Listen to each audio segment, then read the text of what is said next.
ଏବେ ମୁନା ନିଜ ଗାଁ ଛାଡ଼ି ଯିବା ପୂର୍ବରୁ ବାପାଙ୍କର ଇଡଲି ଦୋକାନଟି ବିକ୍ରି କରିଦେବାକୁ ଚାହୁଁଥିଲା। ଗାଁର ରଘୁ ନାମର ଜଣେ ଲୋକ ସେଇ ଦୋକାନଟି 7 ଲକ୍ଷ ଟଙ୍କା ଦେଇ କିଣିବାକୁ ରାଜି ହେଇଗଲା। କାହିଁକି ନା ଇଡଲି ଦୋକାନଟି ଗୋଟିଏ ବହୁତ ବଢିଆ ଜାଗାରେ ଥିଲା ଏବଂ ଭବିଷ୍ୟତରେ ରଘୁ ତାକୁ ଆହୁରି ଅଧିକା ଦାମରେ ବିକିବାର ଲକ୍ଷ୍ୟ ରଖିଥିଲା।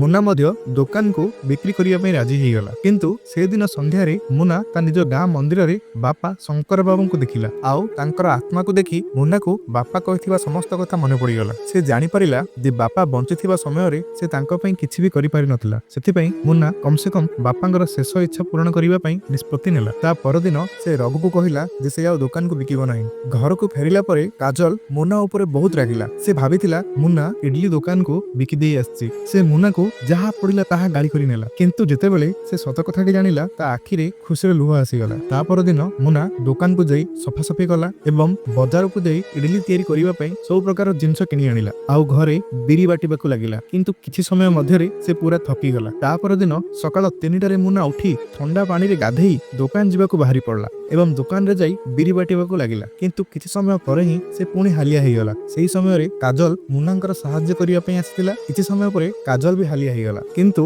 ଦି ଜଣ ବହୁତ ପରିଶ୍ରମ କରି ଶେଷରେ ବିରି ବଟା କାମ ସାରିଲେ। ତାପରେ ଇଡଲି ବନେଇ ଚଟଣି ଓ ସାମ୍ବାର ମଧ୍ୟ ତିଆରି କଲେ। ଦୋକାନ ଖୋଲା ଥିବାର ଦେଖି ଶଙ୍କର ବାବୁଙ୍କ ବନ୍ଧୁ ଶ୍ରୀଧର ଆସି ଦୋକାନରେ ଇଡଲି ଅର୍ଡର କଲେ। ଯେତେବେଳେ ସେ ଇଡଲି ଖାଇଲେ ସେ କହିଲେ ଇଡଲିଟା ତୋ ବାପାଙ୍କ ହାତ ବଳି ହୋଇନି ରେ। ଏହା ଶୁଣି ମୁନା ଭିତରୁ ଭାରି ଦୁଃଖୀ ହୋଇଗଲା।